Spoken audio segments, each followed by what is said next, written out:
Green flag in the air. Joe Isabel,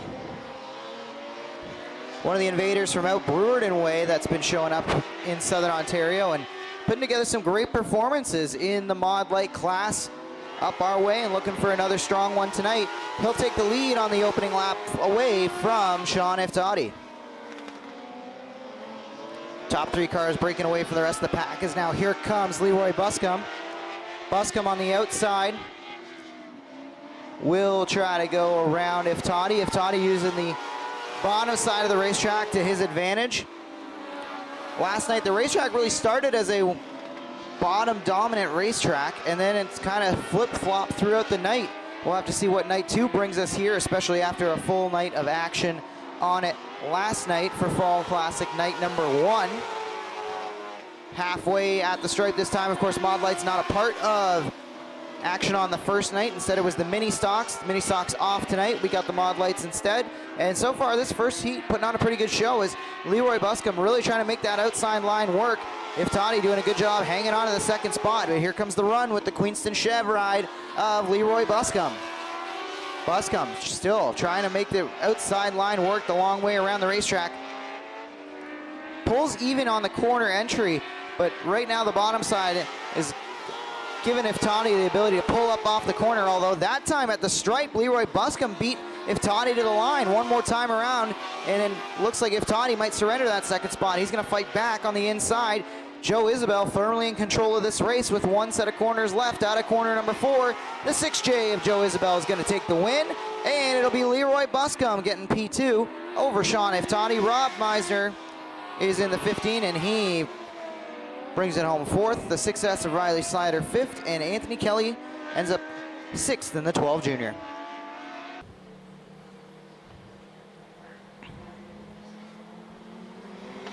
Green flag in the air, and Bigelow does not get going at all on that initial start. And I do hear a little bit of noise. I almost wonder if there's something wrong with that 16 machine, as you do not see Brent Bigelow struggle like that all that often, especially in that race car. Won the track championship at Merrittville in the Mod Lites, has a couple feature wins here this season. And on the opening lap, the Savage race chassis number 16 is off the pace. And that car does not sound healthy at all right now. Meanwhile, up at the front, RJ Pitts is in control of this race, but Dave Cornish mounting a charge on the inside.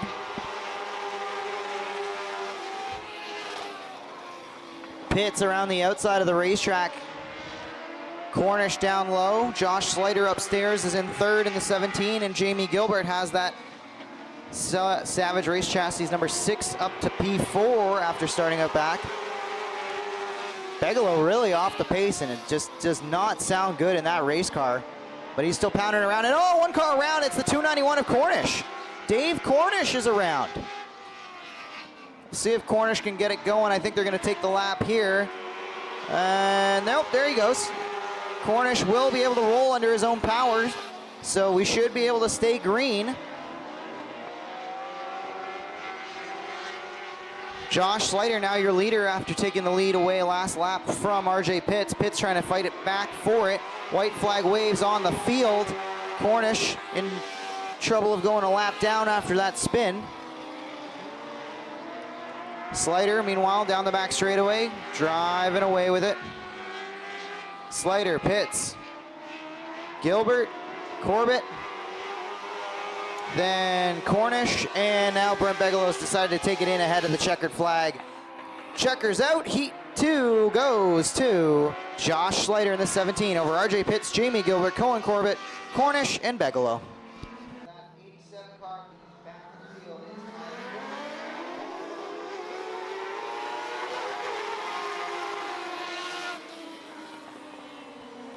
Oh, contact there as Kotar almost took out the 07 of Watson as Kotar was trying to hang on to it through the first corner. That car just tightened up and went straight in the middle of it. Now, oh, Watson gets a little sideways as he's trying to make the pass for the lead underneath the 44 of Ryan Anderson, who finds himself in front of the field on the first lap. Ryan Anderson, then Chris Watson, Tyler Winger, the 16A piloted, of course, by Ashton Anderson tonight, the car sometimes used by Brent Bigelow. But after the improvements made to that black and red car that we saw earlier in the night, that car was pretty much unbeatable, and we didn't see Brent all that often in the black numbered number 16. Coming to the halfway point of this one, and Ryan Anderson is firmly in control.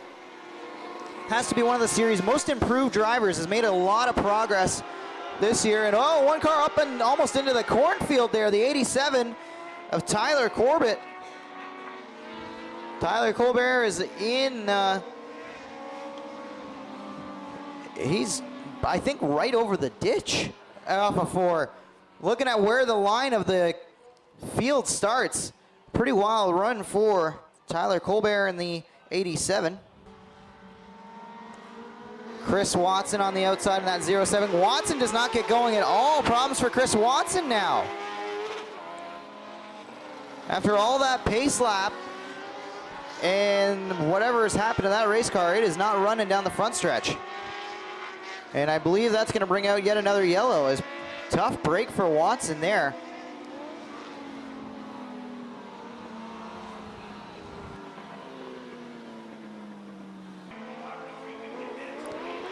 Green flag back in the air. Now Tyler Winger is on the outside of Ryan Anderson, trying to battle there with the 44 car for the lead. Anderson is going to use the bottom side to take the lead down the back straightaway. Winger's going to keep committed to the outside and see if he can't run things down. 2 laps to go in this one.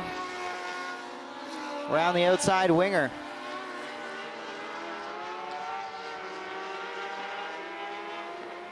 Ashton Anderson having a great run there, surviving the chaos. And the young driver finds himself with a great third place run heading into the final lap here in that Seaway Fluid Power 16A. Around the outside, still Winger having a look, trying to make the outside work. It's not working yet, but I think the sprint cars are going to change this racetrack a lot, so maybe running the outside will come in handy by the time these guys have to race their feature later on tonight. Checkers wave, and it's Ashton Anderson, or excuse me, Ryan Anderson winning it over Tyler Winger, Ashton Anderson, Chance Kotar, and the 87 of Tyler Colbert.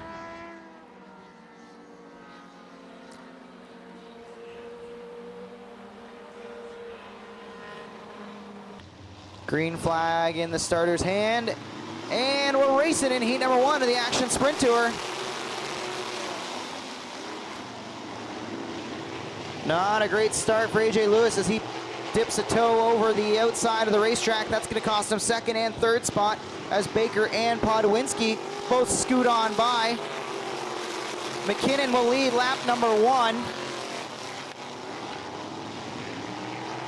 And here comes Cadman with a daring 3-wide move as he splits the middle between Thompson and the 24 of Lewis. And now John Cadman is marching towards the front of this field in the Bristol RV ride. McKinnon leads Baker in the 16X. Then it's Cadman. And hang on to it. Nick Sheridan battling there with Lewis, and it's Adam Turner scooting by on the inside. Sheridan to the outside now. Will try to make a challenge on Cameron Thompson. Can't do it. Thompson still hanging on to the final spot inside the top 5. Turner trying to find some room on the low side. Look at the 9 car. They're 3 wide down the back straightaway for 5th. Good racing at the back half of the pack from the Action Sprint Tour here tonight. And now Sheridan around the outside finds himself in the 5th spot. Podwinski in 4th. Oh, and he's going to blow the top side. There goes Sheridan, dropping 2 spots after his hard work in 3 and 4. Throws it away in 1 and 2. Meanwhile, at the front, Cam McKinnon having a great drive tonight, driving away with the win right now. He's got 3 laps to go, coming to 2 to go this time. Popsicle sticks in the air for the 85C. McKinnon, Baker, Cadman, and Adam Turner now finds himself in the 4th spot in the 9 car. Podwinski and Sheridan shaping up to battle for that 5th spot on the white flag lap here as McKinnon sees the white flag, and he'll have one more trip around to capture the heat win on night 2 of the Fall Classic here, presented by Glenn Stires Racing. Out of 3 and 4, here comes Cam McKinnon. Checkered flag waves, and he grabs the win in heat number 1 over Keegan Baker, John Cadman, Adam Turner, and Nick Sheridan gonna slide into the top 5 with a move on the outside of 3 and 4.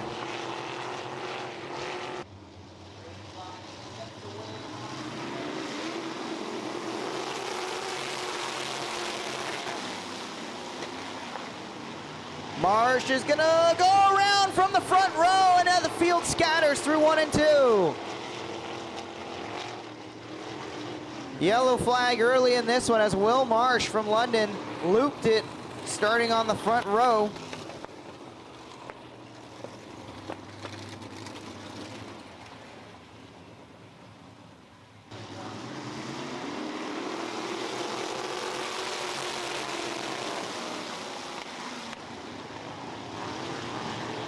And it's a jam up in the middle of the field there as Wood found a little bit of speed through the middle of the line, but there was no place to go, and he now is surrendering a spot to Johnny Miller, who's making a move on the outside in that size tree service. Schweeken 20, looks like Johnny Miller's gonna keep on rolling the high side of the racetrack and advancing forward. Speaking of advancing forward, your leader after the first opening 2 laps is Adrian Staley in the 50 LS. Tyler Willard second, Lee Ladisseur now up to third as he gets by the 29W of Tyler Ward. Van Every's gonna have a look at him as Caleb Wood goes up over the cushion, and he'll come back on towards the back half of the field. Staley, Willard, Ladisseur, Ward still holding off Van Every as everybody's scrambling to fight to the bottom side. Ward opens up, and there goes Van Every through in the Nitro 54 77E. Halfway at the stripe that time for Adrian Staley.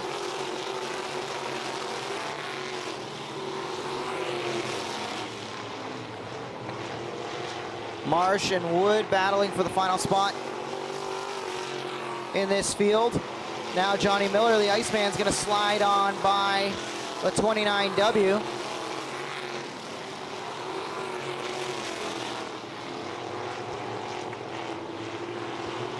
Mostly single file now. Ward starting to fall back into the clutches of Connor Ross, who's moved up a couple spots after starting out back at this one. 2 laps to go. And out of corner number 4, white flag's gonna wave on Adrian Staley, who's really driving away with this one. Has opened up almost a full straightaway advantage on Lee Ladisseur as Ladisseur gets by the 7A of Willard. Van Every there in the 4th spot. Miller in 5th. Checkers in the air for Adrian Staley. He wraps up a dominating win in heat number 3. Ladisseur shows he's got a bit better pace tonight, finishing in 2nd in the heat. Then it's Willard who's gonna have to quickly jump out of that ride and into a Sportsman to be a part of the Sterling Lubricants Sportsman here tonight.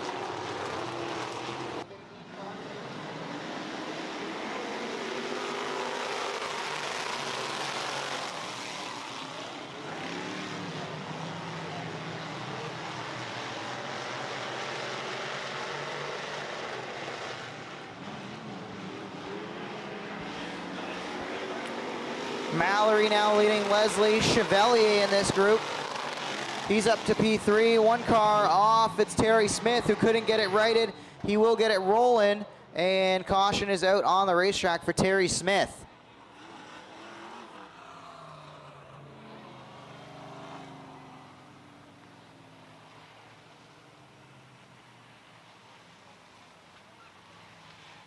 After the changes, here is how the initial start of this race went. Jay Mallory was on pole alongside Dan McKay in the 13M. Adam Leslie lined up 3rd out of Wainfleet in the 15. And then we've got Terry Smith, who we just saw involved in that first incident. Chad Chevalier was 5th, and we've got 1 car up and over. I believe we're gonna have a red flag condition. Walsh went up and over the embankment. I think Billy Bleach is involved in that one as well. So 2 incidents on the opening lap, and we find ourselves under caution and under red right now. We know that Jay Mallory is your leader, and the green flag back in the air. He leads it over Adam Leslie, Chad Chevalier, Dan McKay, Terry Smith, and Nathan Peaty.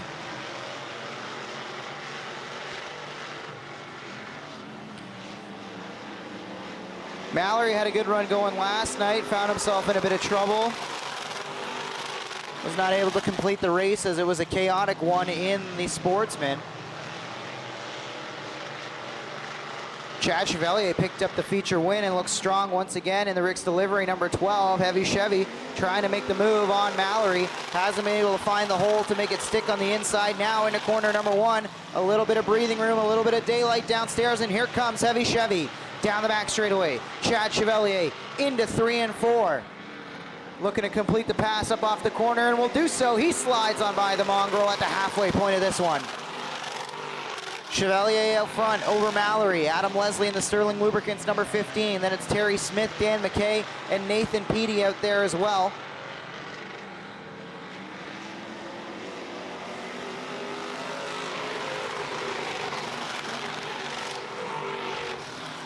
Chevalier. Terry Smith had a little bobble that time. That opens the door. Here comes Dan McKay. That challenge for the 4th position going to be taking place through 3 and 4, if not into 1 and 2. Although McKay slides up the racetrack and he loses a little bit of ground to the 22. 2 laps to go. Chevalier, Mongrel, Jay Mallory having a good run there in the 2nd spot. And Adam Leslie, white flag waves. Heavy Chevy putting down some good laps here and driving away from the field uncontested. Looking to make it back-to-back nights and sweep the Fall Classic. We'll find out if he can do that a little later on. Chad Chevalier picks up the win over Jay Mallory, Adam Leslie, Terry Smith, Dan McKay, and Nathan Peaty.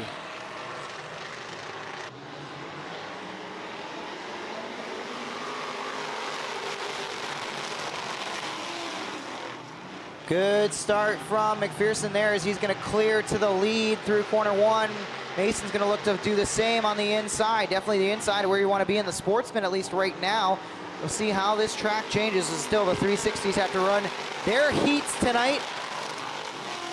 We'll also have to see the Thunderstocks out there as well. Have not seen them take to the track yet ahead of their 50-lap feature event closing out the night here on the Fall Classic. Mason did not have the night he wanted. Ended up with a couple broke parts on that race car after the Sportsman event last night. Oh, contact for the 4th position as Mamo tries to get to the inside of Curtis Friesen. Friesen not leaving enough room down low for Mamo to make that move. Mamo smartly backs out of it for now. He'll have to regroup and mount another charge. Speaking of mounting a charge, Tyler Willard trying to drive from the back half of the field up towards the front. Willard around the outside now is going to drop a spot, actually, as Mateo Penante in the Gaston's Auto Sales 99 Junior sliding by. Halfway at the stripe, Cody McPherson. Then it's Mason, Miller, Curtis Friesen, Mamo, Penante, Willard, and Jeff Penante at the back of the pack. Top 2 cars really breaking away in this one. Friesen's trying to find some speed to get by Travis Miller, but now he's might have to start playing defense, actually, as here comes Noah Mamo with another charge to the inside in that 3N. Can't find any daylight up off the corner. He'll tuck back in line and see if he can get it rolling once again. 2 laps to go. It's all Cody McPherson out front. You give this man the pole, he's going to take advantage of it for sure. Great starting spot, great track position, and that throwback 777 looking good for Cody McPherson as the white flag waves one more time around. McPherson leads Mason, Miller, Friesen, Mamo, Penante, Willard, and Jeff Penante. Checkers wave, and Cody McPherson will score the win in heat number 1 of the Sterling Lubricants, heat number 2 of the Sterling Lubricants Dirt Car Sportsman on night 2 here at the Fall Classic of Humberstone. Green flag in the air. Farnham with the start out front, and oh, hang on to it. Glenn Stiers slides up the racetrack. 3 wide for 2nd. Westbrook through the middle. Turkey on the low side. Yellow flag. I believe they're going to be calling this start back, as Farnham definitely did not fire with Glenn Stiers. On the initial start of the race, front row must fire together out of corner number 4. So a warning for Matt Farnham. We'll re-rack him, restack him, and try it again. Oddly enough, I do believe the same thing happened in the first heat last night. I can't remember if it was the Action Sprint Tour or if it was the 360s, but it's pretty easy to jump a start in one of these sprint cars here at Humberstone.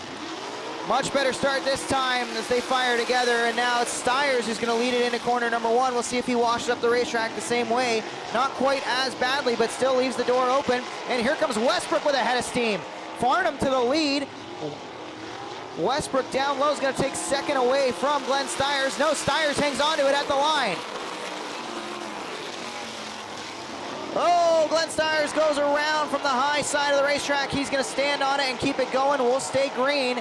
And that moves Aaron Turkey up to the 3rd spot and Cunningham up to 4th. As now Farnham driving forward with the lead right now, looking for the heat win. But here comes Westbrook, who gets just such a great drive out of the corner, especially out of number 2. Out of corner number 4, we'll see if he can put the power down the same way. Not exactly the same way, but watch that 47X as it comes out of corner number 2. Just standing on the gas and finding something on the low side of the racetrack where he really reels in Farnham. However, Farnham's definitely got 3 and 4 figured out. We'll see if Westbrook can make a better corner here and keep pace with him. Halfway at the stripe.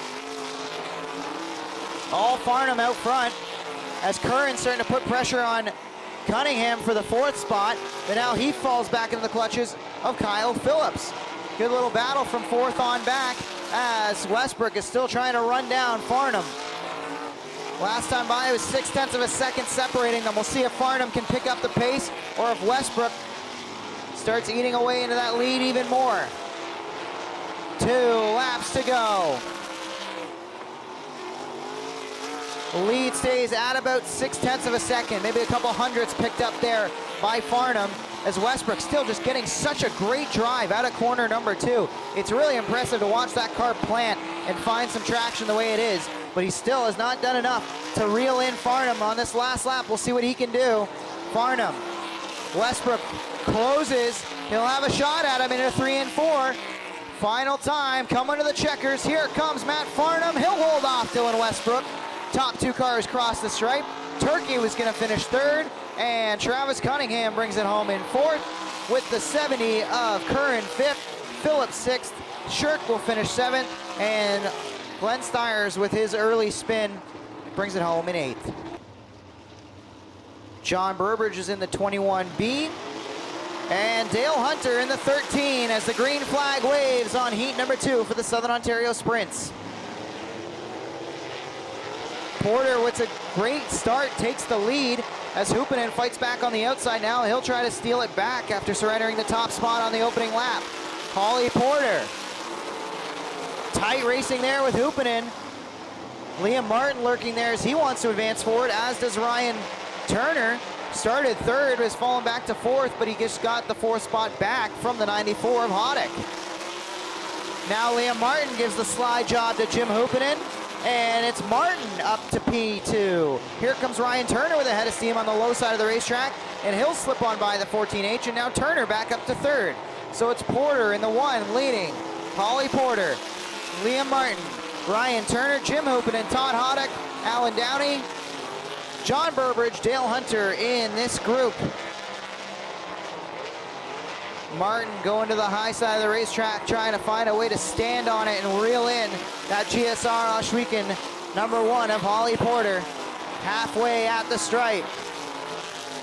Porter, Martin, Turner, Hoopanen, and now Turner's going to make a challenge on the number 9 and see if he can steal that spot away. And he'll do so down the front stretch as he clears into corner 1. Impressive drive from Ryan Turner. Does he have enough time to reel in Holly Porter? 3 laps to go, coming to 2 to go this time. Popsicle sticks in the air for Holly Porter. It's Porter, Turner, Martin, and Hoopanen still hanging on to the 4th spot as that battle closes up behind Hoopanen. White flag waves. Ryan Turner's going to have to make up just under a second on this final lap if he wants to steal the win away. Porter, Turner, Martin. Checkers in the air. Holly Porter grabs the win over Ryan Turner, Liam Martin, and Jim Hoopinen. Great drive for Holly Porter. Started on the outside of the front row, made it count, used that track position to pick up the heat win. A real slow start here from Evans, but they fire together, and it's Christie quickly advancing to the bottom side. Oh, one car up and over! Mitch Brown goes for a flip. Mitch Brown bounces it up and over, tumbling down 1 and 2, and RaceMed quickly racing to the scene. Confirmation from RaceMed that Mitch Brown is okay, so Humberstone Speedway fans, give him a cheer, give him a call, as he's probably gonna have to climb from that car, as there is some pretty significant damage to the wing.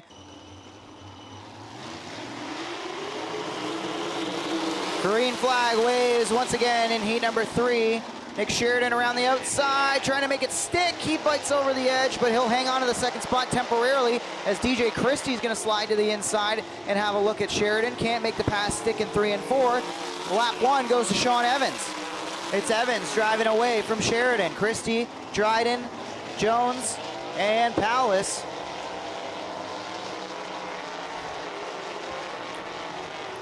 Sheridan, one of the drivers, trying to pull the double tonight.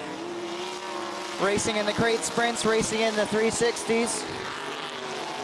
Running up on the outside. That's where he was running in the crate car. We'll see if maybe he's looking for something, if that's the plan for both cars all night long. Right now, DJ Christie's got it hooked up on the bottom side, and he's gonna take the second spot away as the 5 car slips around the 45. DJ Christie. Power garage on the wing of that race car. Sean Evans in the Instapanels 87X. DJ Christie, Sheridan, Dryden. Sean Evans is out for a Saturday night cruise at this point. He is driving away with it. Looking really strong at the front of this field.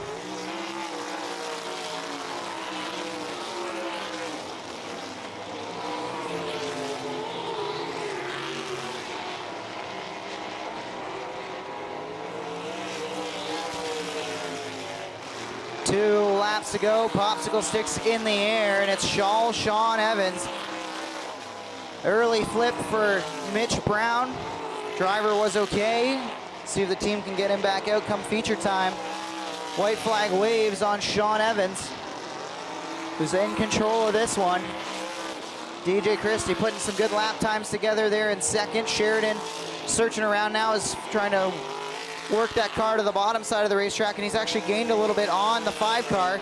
Checkers wave it for Sean Evans. He picks up the win over DJ Christie, Nick Sheridan, Darren Dryden, Tyler Powless, and Chris Jones round out the field of 6 cars, still running at the finish of this one.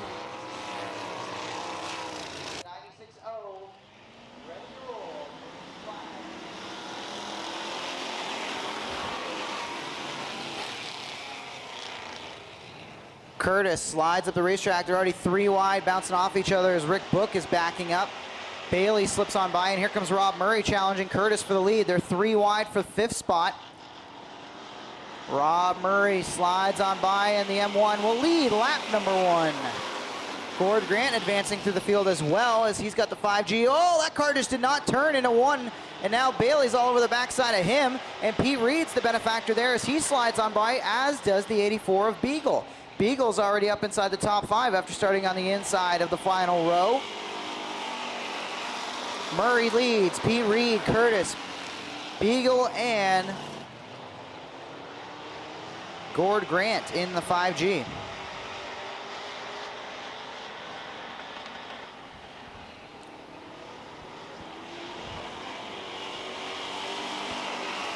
One car around in the middle of 3 and 4. Kyle Rothwell goes for a spin, 360, but he'll keep it going. We should be able to stay green. Yes, we do. Battles on for the 2nd position. Reed and Beagle are sorting that one out. I was also got to point out the 427 of Tim Phelan moving through the field as well, as he finds himself up in the 4th spot after going around the 2 easy of Curtis. Bailey, meanwhile, just mired behind all these race cars, has not been able to advance forward. Grant just can't get the car to turn on entry into 1. That opens the door down low for Bailey. Still battling for the 2nd spot are Beagle and Reed. and everybody chasing Rob Murray. Murray leads. Then it's Reed by a nose over Beagle. Phelan, now Bailey up to the top 5 after getting around the Gord Grant 5G. Reed has cleared Beagle, and now he'll get to the back bumper of Rob Murray. No use of the chrome horn yet, but Reed is trying to drive his way forward with 2 laps to go in this one. 3-car battle at the front. Murray on the outside, Reed on the inside. Good move from the crazy alien. Reed's gonna steal the lead coming to the white flag. Now, does Murray have anything left in the tank to take the lead back? Bailey working over the 427 of Phelan. He'll slide on by and take the 4th spot in what is a very stacked heat. As the top 4 drivers, I would not be surprised to see in quick victory lane later this evening. Checkers wave, and Pete Reed will pick up the heat win over Rob Murray, Ryan Beagle, Dave Bailey, and Gord Grant.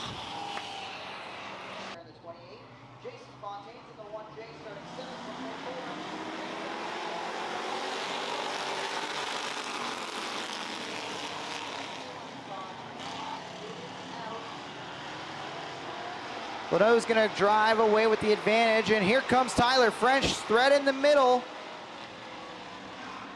Everybody hold their breath as they are 3, maybe even 4 wide as Fontaine smartly backed out of that one, but they're still 3 wide racing for the 3rd spot. Jim Lampman trying to move his way forward in the field. Here comes Tyler French. He'll take the lead down the back straightaway as he gets underneath Paige Leno. Leno settles back into the 2nd spot. Lampman up to 3rd. Plazik in the 41s trying to move his way forward, and Jason Fontaine from the outside. Now he'll cut to the inside. He wants further up the top 5, and he'll get past the 41 and maybe even get alongside Lampman here for the 3rd spot. Lots of cars slicing and dicing through the mid-pack here as the 1J of Fontaine now sits in P3. Oh, cars stacking up out of corner 4. And a flat tire for Jeff Bean. He's got some damage, and Teeple's got damage too. And he's gonna loop it around, and that will bring out a yellow. As 4 cars came together, the 6X of Bellamy got bounced into. Plazik was involved in that one, but Bean and Teeple both have the worst of that. And now the 11 of Go Fast Teeple looks to be stuck down on the inside, and Bean with that flat right front is also gonna have some pretty heavy damage. Green flag back in the air, 5 laps to go in this heat for the Thunderstocks. French was really strong last night. Oh, problems there for the 1J of Fontaine. He slides up the racetrack. Leno's gonna drop back, and here comes Jim Lampman looking to take the 2nd spot away from Fontaine. Fontaine, meanwhile, is up on the outside, halfway at the stripe. French, Fontaine, Lampman, Sargent, Leno, Plazik. Tight battle between the 28 and the 1J, and that's allowing Tyler French to try to drive away in that Peacemaker 420 ride. Oh, a little bit of contact there as Lampman overcooks the corner, and he drives up into the side, and Sargent's around. The 25 of Ken Sargent loops it, and I believe he's not going to be able to get it going, so we should see caution out this time.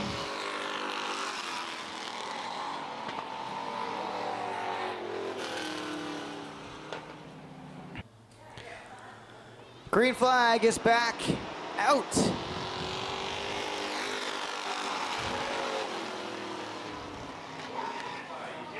Oh, and Fontaine struggles to get through the bottom side. It seems like the bottom side of this racetrack through 1 and 2, there's just no grip down there. You hit a spot and it just drives the car right up the racetrack. We saw Lampman do it. Saw a couple other Thunderstock drivers have issues with that. White flag waves. And it's Tyler French. And again, you see that same spot, and then Lenu hits it too. I almost wonder if there's oil or something down there. There's one spot in turn 1. These cars keep hitting, and it just sends the car up the racetrack. Very strange situation. Either way, the checkers are going to wave, and Tyler French wins it over the 1J of Fontaine. Ken Sargent comes back to finish 3rd. Paige Lenu is 4th. Jim Lampman 5th, and Adam Plazik is 6th.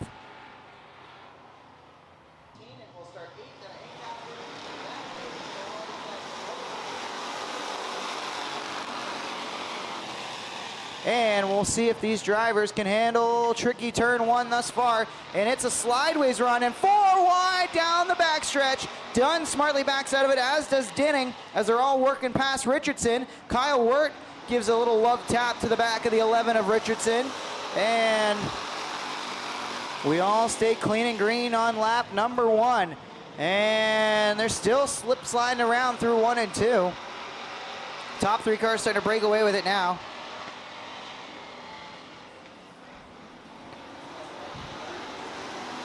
The 26, the 03, the 8, the 108, and the 11S. Top 5 single file right now on the racetrack. Richardson starting to fall back into the clutches of Dunn. John Dunn trying to move his way forward. He has a run to the inside of Richardson, but that hole is closed up on him. Meanwhile, closing up on the back bumper is Justin Ramsey of our leader, Brock Gregory. Those two starting to negotiate the top spot. And the 03 of Ramsey's right in his tire tracks. Sliding into 3 and 4, trying to find a way by the 26 is Ramsey in the 03. Good race at the front between those two. Then it's Dinning holding off Zach Bleach right now. And then a whole whack of cars stuck behind Richardson as he's doing a good job defending that 5th spot. Gregory's got a little bit of breathing room now. Ramsey, little love tap to the back there, maybe through 3 and 4, but nothing doing. He's gonna have to try to move up the racetrack here, although this time there's a little bit of daylight downstairs. Nothing doing. Once again, 03 slides up the racetrack and loses a couple car lengths to our leader, Brock Gregory. Then it's the 03. Completing the pass for 3rd is Zach Bleach in the 108Z. He is past Ryan Dinning and up to the 3rd spot with now 2 laps to go. And Ramsey's gonna have to put together one last charge here if he wants to steal away the heat win. Into 3 and 4. White flag gonna wave on Brock Gregory, the Peacemaker 420 26G. Ramsey comes into tonight looking to clinch the title for the Instapanels duel on the dirt. Checkered waves, and it's Brock Gregory getting it done over Zach Bleach, Ryan Dinning, John Dunn, Steve Shaw, Mike Lucas, Bryce Richardson, or excuse me, Kyle Wirt, then Bryce Richardson, as Richardson drops towards the tail of the field. That will complete heat racing tonight. Taking 6 cars. Green flag. Who's going to the big dance tonight? Good start from Ross on the pole. He's going to drive away out in front. Mathieu Bardier is going to have to put his work to pass Ross on this opening lap. He'll get into the tire tracks in the O'Leary 19. This time into 1 and 2, he'll have a look for the lead. Around the outside, Mathieu Bardier cannot get the drive off that he needs to challenge for that top spot. Meanwhile, they're slicing and dicing around that final transfer spot. Currently, it's Brian Nanicoke who has it in the 9, but he's going backwards. And now it's going to be AJ Lewis in the final transfer spot in that 24A Instapanels ride. Ross down low in the 11. The 19 of Bardier giving him all he can handle right now. Good race at the front of this field. Travis Hofstetter sits in 3rd position. Then it's Cameron Thompson. Lewis continues to move forward as he gets past Caleb Wood. And now it's Caleb Wood in the final spot to race tonight.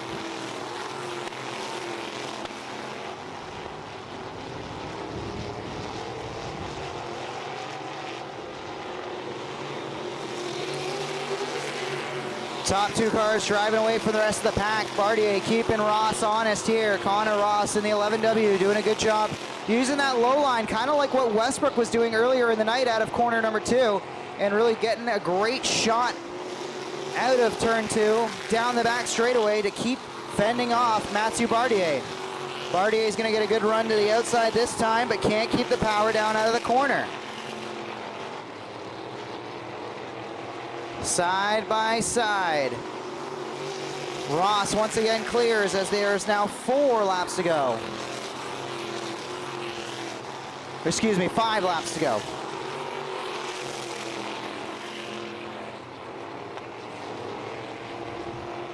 Bardier goes around the outside and finally will get that pass for the top spot completed. He's been running that outside line, just trying to get the drive off he needs, can't do it. Ross still sits there in second with a comfortable margin over third place Hofstetter, who's now falling back into the 28T of Cameron Thompson. 3 laps to go out front.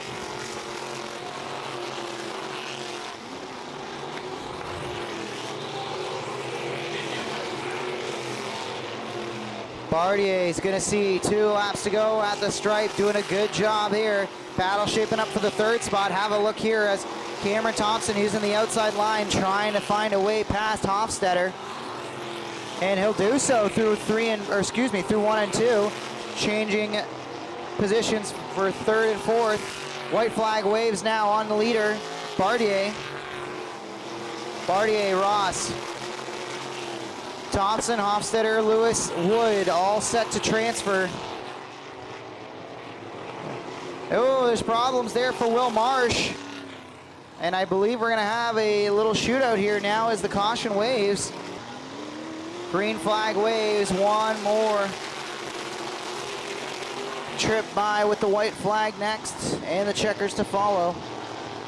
Ooh, Wood makes a mistake, and that's going to allow 2 cars to slide on by, and now it's Weiler who's in the final transfer spot, looking to make the A-main for the 2nd night in a row from the B.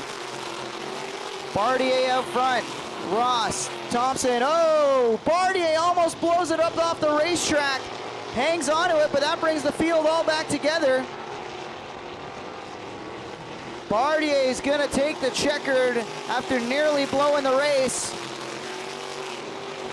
He wins it over Connor Ross, Cameron Thompson, Travis Hofstetter, AJ Lewis, and Brian Nanticoke ends up in the final transfer spot after slipping by Weiler late in that one. Wow.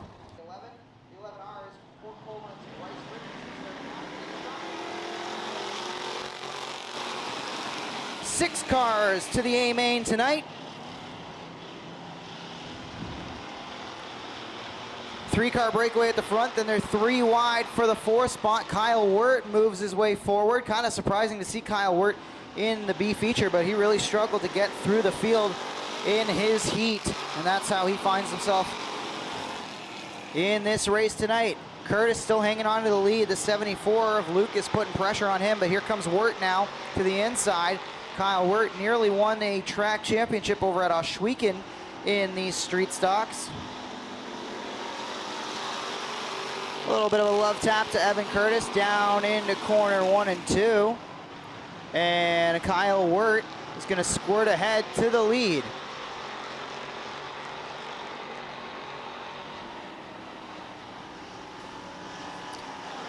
One of the offers we're hearing is, oh, Curtis is around in 3 and 4. Evan Curtis loops it. See if he can get it rolling. He throws it in reverse anyways. And I believe should be able to continue on. Tough break for Evan Curtis, who went from a transfer position to the back of the field. We'll see if he can get a caution and get back in as we are halfway through this one.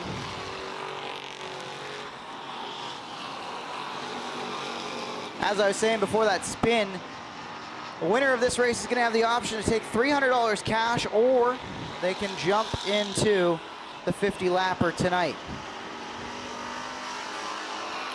Kyle Wirt trying to move his way forward. Evan Curtis looks like he's going to just take it to the pits and call it a night after his spin. Tough break for the 2EZ. Kyle Wirt driving away from Mike Lucas right now, and those two have left the pack in the dust.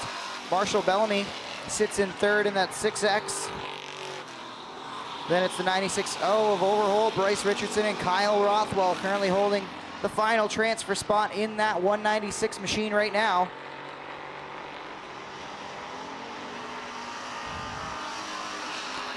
White flag waves one more time around. Can Kyle Wirt get it done? Can Kyle Rothwell hang on to the final spot and get in the show? Down the back straightaway, the top 2 go. And it's Wirt away from Lucas. Richardson and Overholt battling for the fourth position in this one. Checkered's wave on Kyle Wirt. He takes the win. Lucas is in.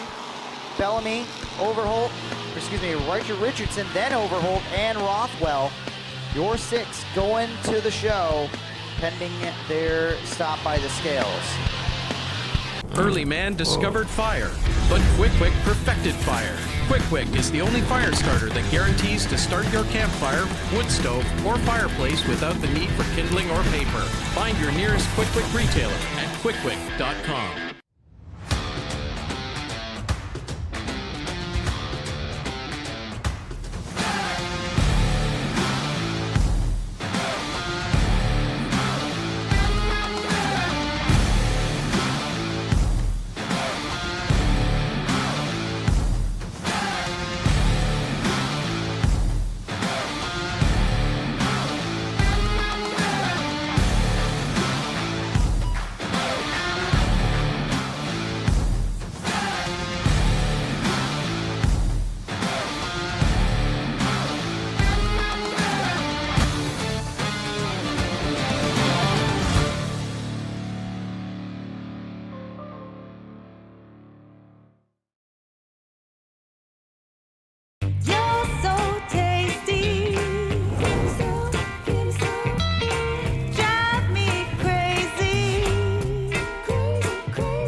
Update says Kyle Wirt will start the A-main. We'll pay attention to that later on, but right now it's all about these tender cuts meets Mod Lights and Joe Isabel, who's trying to move his way forward from the inside of row number 3. He's already up to the lead on the opening set of corners. Now into 3 and 4. Isabel downstairs.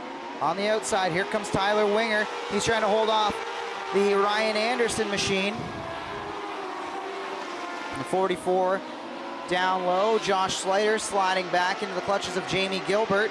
Then it's RJ Pitts in the 26 as we see this field pace early around Humberstone, and 20 laps the total distance, 2 laps on the board, and it's all Joe Isabel out front. Isabel, one of the invaders from the Brewerton area, came up to Southern Ontario multiple times throughout the summertime and put on some great shows, great performances. Took home more than a few features against our top competition. Someone to keep an eye on, Brent Beglow, started on the outside of row number 8. He's moving his way forward, already up to the 7th position, looking for more as he challenges Sean F. Toddy. We'll watch those two go into corner 1 and 2. Beglow won pretty much everything there was to win in a Mod Light this year. Took home the championship at Merrittville in dominating fashion, picked up multiple feature wins here as well at Humberstone. And one car around the 71. Leroy Buscombe has looped it in the middle of 1 and 2, or excuse me, 3 and 4. And Chris Watson's got issues here down in front of me as well, as he's pointed the wrong direction. And we'll have CA Niagara Cruz, and it looks like Watson's gonna be able to roll on his own. He'll get the car righted and go back around.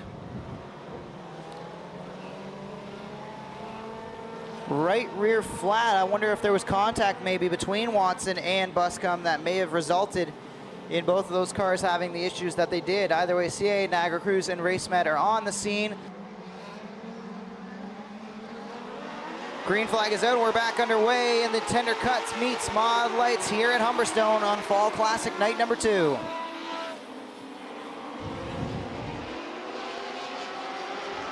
Joe Isabel driving away from Anderson. Josh Slater starting to move his way forward now as he's trying to find some speed on the outside as RJ Pitts bounced up almost into the groove for Josh Slater. That forced him up a little bit higher, and now Ashton Anderson is around on the front stretch. The 16A loops it down the front stretch. We'll see if he can get her going or if there's going to be a caution. I believe this should bring out the yellow. Yes, it will. Caution is out on the racetrack for Ashton Anderson, who's kind of stuck down there in the mud at the bottom of the racetrack. He'll pull to the infield and should be able to continue on here at the tail end of the field. We'll line it up and try it again in the Mod Lights. Isabel, the control car, fires between the cones and 4, and he drives away from Anderson. Josh Slater's trying to have a look to the inside. I think Anderson, oh, that was close. Anderson almost squeezed Slater into the inside guardrail. If Slater didn't get a piece of it, he came awfully close. Everybody is able to continue on and stay clean and green for now. Slater now to the outside. He'll have a run at Ryan Anderson. Here comes Brent Beglow. He gets to the inside of RJ Pitts and will take away the 4th spot. We could be in for a duel between Isabel and Beglow with still 13 laps on the board. Plenty of time for Beglow to get up there and challenge the New York Invader in Isabel. Joe Isabel, Ryan Anderson, Brent Beglow, Josh Slater, RJ Pitts, Tyler Winger, Jamie Gilbert, Cohen Corbett, and Sean Iftati. Anthony Kelly, the final car inside the top 10 as they run. Battle's shaping up for the 2nd spot as Brent Beglow's gotten past Josh Slater, and now he wants a piece of Ryan Anderson.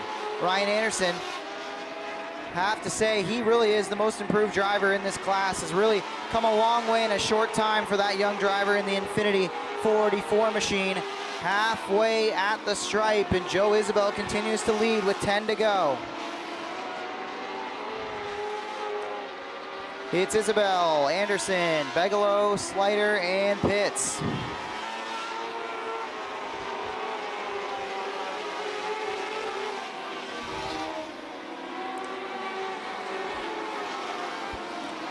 Lap traffic going to be a little bit of a factor here as caution is out. Cohen Corbett goes around off of turn 2.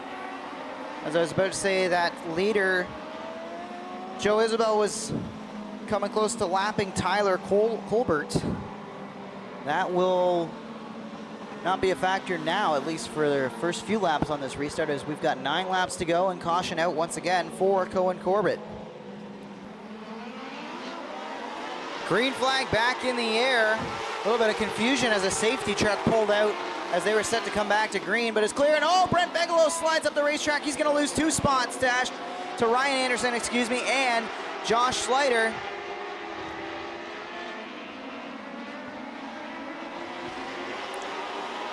The 6J of Isabel still in control of this race. Josh Slater sits there in 2nd now, and he is trying to challenge as we've got cars stacked up on the inside of 3 and 4.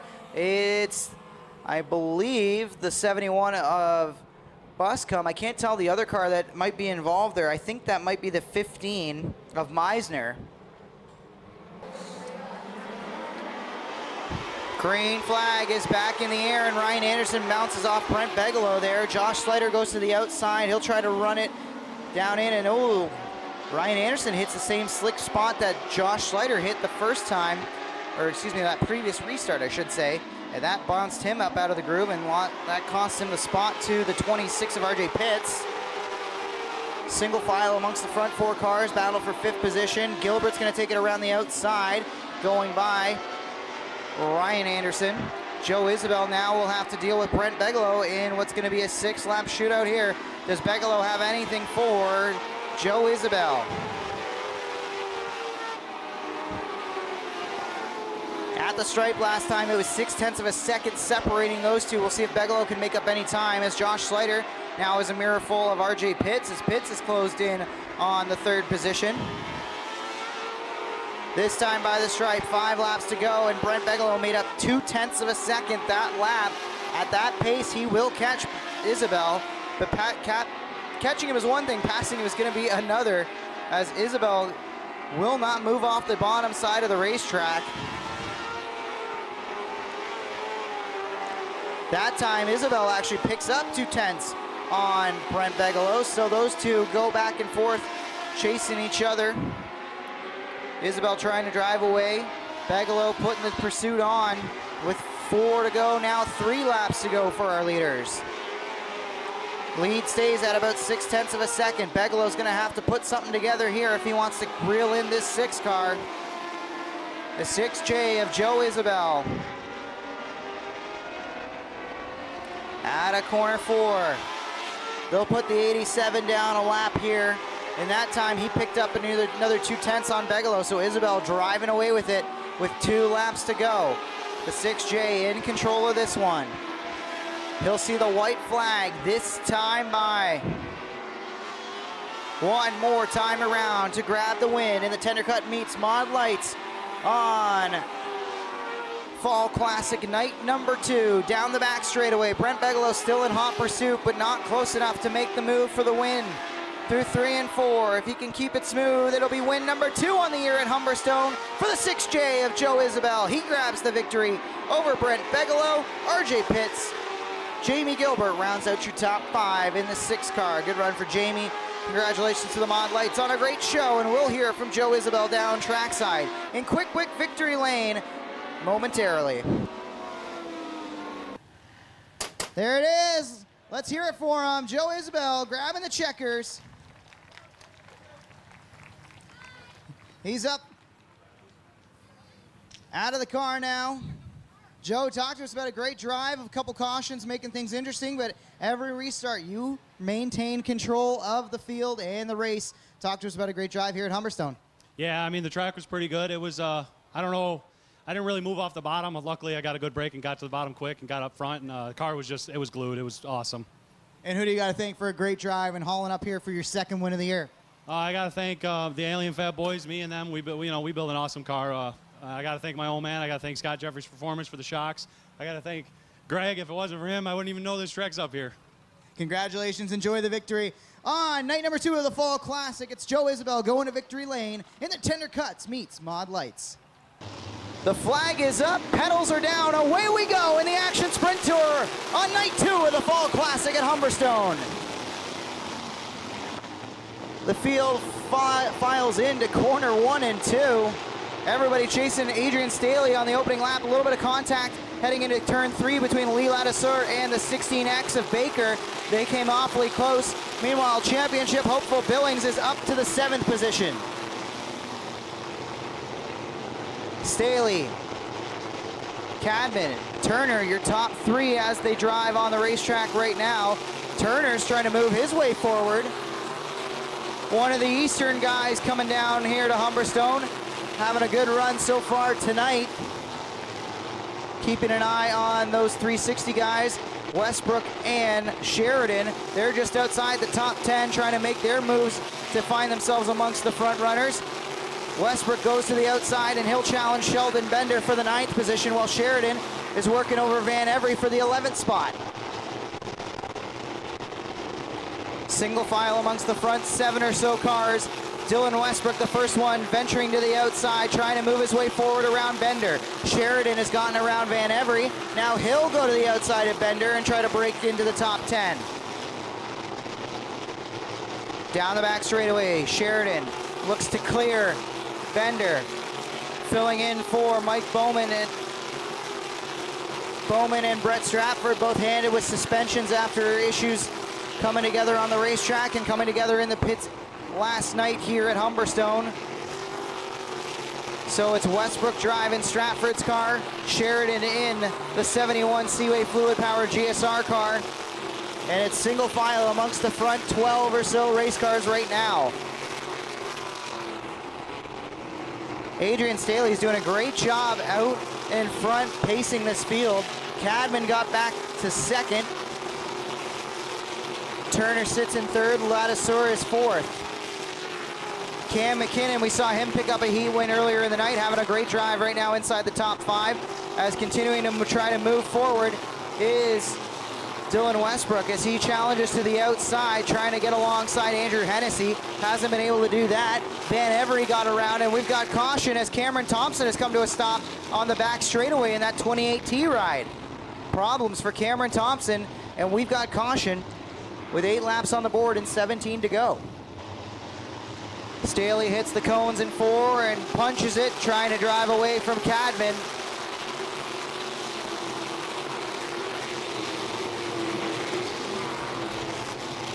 Staley leads, then Cadman, then Turner, Ladisseur. A little bit of slicing and dicing further back as Podwinski and Tyler Ward change positions. Bardier and Lewis also battling for position. Johnny Miller's trying to move his way forward. He's stuck behind Tyler Willard. Battle shaping up for the 12th spot between Lance Erskine and Sheldon Bender. And then they're fanning out as Westbrook using this restart to start moving his way forward. He's already gotten by Hennessy. Now he'll try to take away the spot from the 16X. That position is 7th on the racetrack, and it goes to Dylan Westbrook. So give D-Dubs a top 7 run right now. Battle between Van Every and Hennessy shaping up.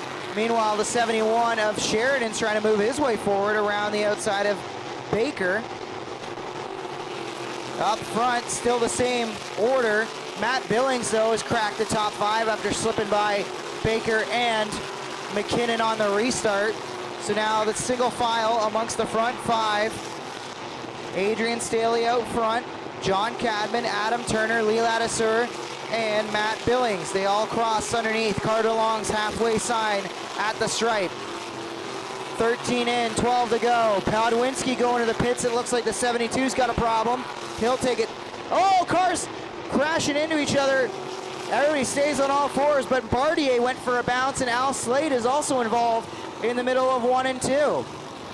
And we find caution once again just past the halfway point of this race.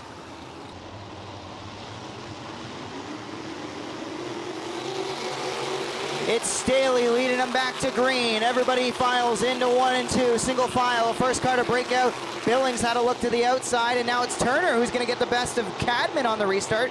Put Adam Turner up to the 2nd spot. Meanwhile, around the outside, Sheridan doing battle there with Van Every. They're trying to negotiate the 9th spot on the racetrack as they run. Single file amongst the front 8 cars or so. Sheridan committed to the outside, is trying to move forward in that 71 car. And this time by 10 laps to go is the sign for Adrian Staley. Can Adam Turner figure out a way around? Oh, contact!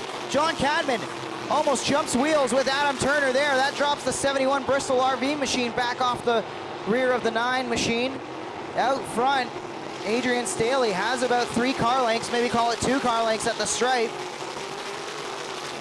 Turner not able to really close in yet. Westbrook has closed in on the back bumper of Billings. Sheridan's gotten past McKinnon and Baker, so put Sheridan up to the 7th spot as they're single file amongst the front 7 cars now.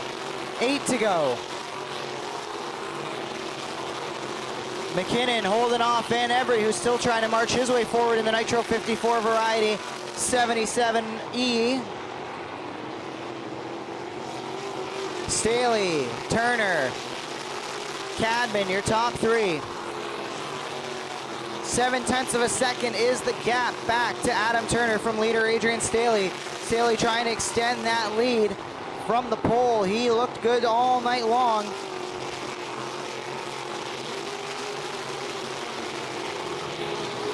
Matt Billings doing a good job holding off D-Dubs. Westbrook now under fire from Sheridan. We'll see those two in a moment in the 360s later on. 5 laps to go. Who will be the 2023 Action Sprint Tour champion presented by Pinty's? Matt Billings, one of his closest competitors, Lee Ladisseur, coming into tonight, runs 1 spot ahead of him. That's not going to be enough to upend the title chase for Billings. Westbrook now is going to surrender a spot to Sheridan. No, he's going to stay even with Sheridan. They continue to fight it out as we're going to see 3 to go at the line, and it's single file amongst the front 10 cars or so. Johnny Miller still trying to move his way forward. He's battling with Tyler Ward. That happening further back in the pack around the 14th spot. It's 2 laps to go now in the Action Sprint Tour. Staley looking to close out the year on a high note.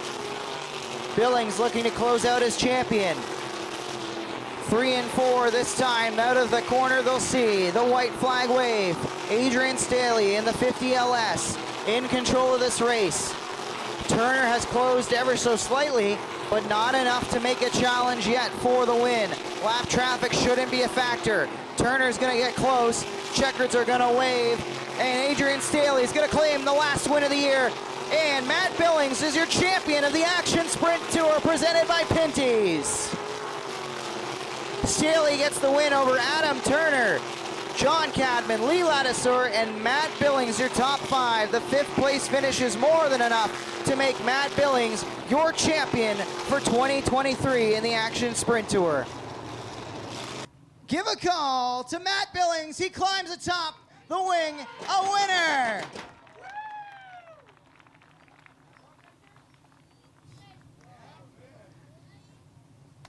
Little congratulations. We caught up with you earlier in the week. We caught up with you last night in Victory Lane, and you're back once again, now officially a champion of the series. Talk about what an amazing year 2023 has been for this 52 ride.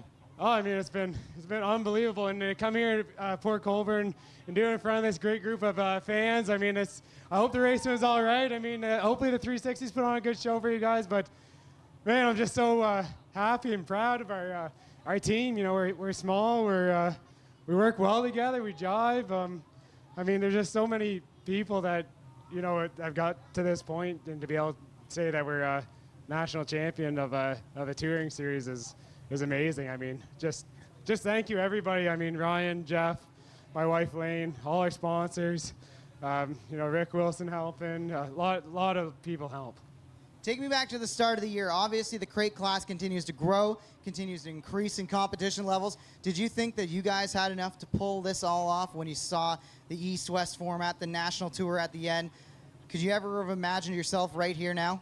I mean, going in the year, this was kind of our main goal, and for the last 2 years, we ran really well on the eastern side of the province, and we always showed up well on the western side, but I mean, there's a great group of racers all across the province, and I mean, I think this is a fabulous class for all skill levels and all budgets, and I'm just like I said, I'm so proud, and yeah, I mean, this is just amazing. Congratulations. Your Action Sprint Tour National Tour champion, presented by Pinty's. It is Matt Billings in the 52. Congrats. And up next, we got the Sterling Lubricants Dirt Car Sportsman. The flag is up, pedals are down, away we go in the dirt car. Sterling Lubricants Sportsman at Humberstone. They all file into corner 1, and it's Leslie challenging on the inside, but Mallory noses ahead down the back straightaway. Into 3 and 4, still contesting that lead. It is Mallory and Leslie. Leslie on the inside. He'll try to clear the 20 car, can't do it. Mallory, the mongrel in the GSR Oshweekend car, having a strong run thus far, but he'll slide back into the 2nd position now. Top 4, 5 cars, single file. Cody McPherson's trying to move his way forward on the outside, but he's got Terry Smith to contend with right now. Travis Miller and Dan McKay working each other over just on the outside of the top 10, or excuse me, just inside the top 10, as Miller takes over the 9th spot. Leslie leads Mallory. Pressure coming from Mason to the backside of Mallory. Here comes Heavy Chevy. Chad Chevalier trying to sweep the Fall Classic after he won last night in the Sportsman. See if Heavy Chevy can get it done once again here tonight. Looking strong, trying that high line, but right now it's all about the bottom of the racetrack. That is where you want to be. Leslie, Mallory, Mason, Chevalier. Then it's Curtis Friesen. Now he'll have Cody McPherson to deal with next. Terry Smith starting to fall back towards Noah Mamo. Good battle shaping up between Matteo Panante and Tyler Willard at the back of the pack. Tyler Willard in the 777 Willard machine. And then, of course, Cody McPherson in the 777X. That throwback ride to his father, Guy. Cody picked up a couple of wins in that paint scheme earlier in the year.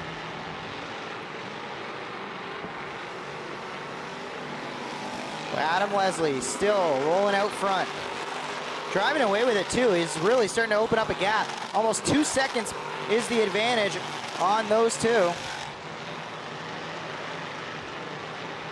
Last night the Sportsmen were quite chaotic to say the least. Lots of beating and banging. Lots of hurt feelings out there on the racetrack and on the pit side of things. Tonight, a little bit tamer thus far, but we still have 17 to go in this 25-lap Dirt Car Sportsman feature. Some of these drivers going to be heading on down to Super Dirt Week coming up this week. Of course, superdirtweek.com, the place that you can follow along with that and keep up with all the coverage from that race. And that's awesome week of racing, I should say. 75 lap feature closes out the week for the Sportsman on Sunday from Oswego.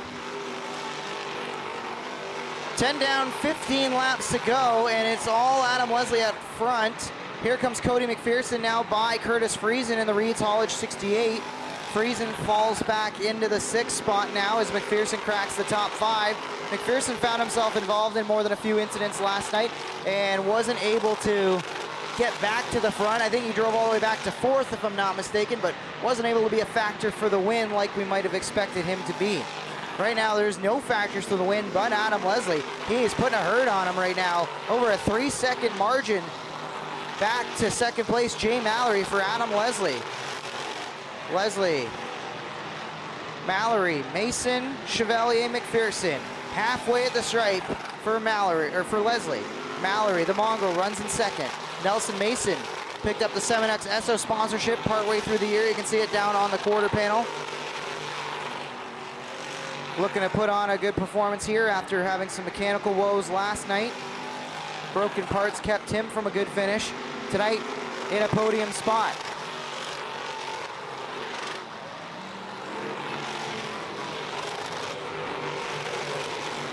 Couple of distinct packs starting to form here as we've got our leader out front with now 10 laps to go. Then it's about 2nd through 5th all falling under a blanket. Curtis Friesen kind of on his own, and then a 2nd pack starting to form now with Terry Smith and Noah Mamo dueling, and Travis Miller's trying to find his way into that fight as, oh, Mamo goes around! Noah Mamo in the 3N loops it from just outside the top 5, and now he'll find himself facing the wrong direction and headed towards the tail of the field after just slight contact to the inside wall there as part of that spin. I'm not sure if he has any real damage or not to the front end. We'll see if he can get rolling on his own or not. CA Niagara Cruise and RaceMed down there tending to the 3N. Green flag back in the air, and it's Leslie with a great restart. And hang on to it way up on the outside, the 185. Miller perfectly rides the cushion. They're 3 wide behind him now as McKay, Smith, and Tyler Willard do battle there. And McKay's car bouncing all over the racetrack. Not sure if that's the dirt or if he's got a problem there, but we'll keep an eye on it. Right now it's Mason up to 2nd. Nelson Mason moving forward in this race, and he wants the right to challenge Leslie for the win as Jay Mallory is backing up. Oh, contact there! Mallory tried to shut the door on Cody McPherson, and now McPherson's got an issue. He slows, and Curtis Friesen's gonna get by. Tyler Willard has nowhere to go, and he's stuck behind the 777 of McPherson. Now Miller settles back into line behind them, trying to use the outside lane. Can't get anything rolling right now in that 185 Sterling Lubricants ride. Speaking of Sterling Lubricants, it is Adam Leslie out front. Oh, bobble there. Nelson Mason hangs on to it. He almost looped it around, and Terry Smith's got a problem. He's going to take it pit side in the 22 Hamlet's machine. Restart certainly making things interesting.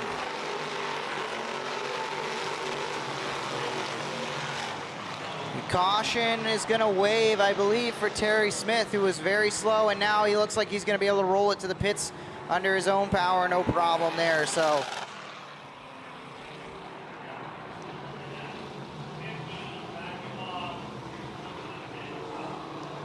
Adam Leslie, your leader, is going to have 6 laps to hold it off.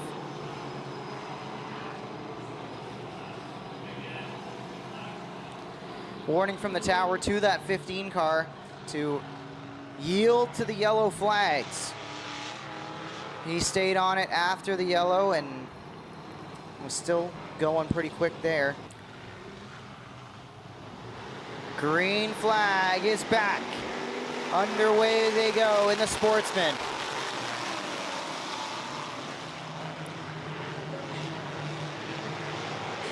Mason clears Chevalier. We'll see if he's got anything left in the tank for Adam Leslie. Curtis Friesen and Jay Mallory looking like they might tangle out of 4. They're awfully close, and there he goes. Curtis Friesen around. He parks it inside the infield, and there should be a caution once again. There it is. The yellow flag will wave. Front end appears to be broken on that 68 Reed's haulage machine, and we're looking at a 5-lap shootout now in the Sportsman.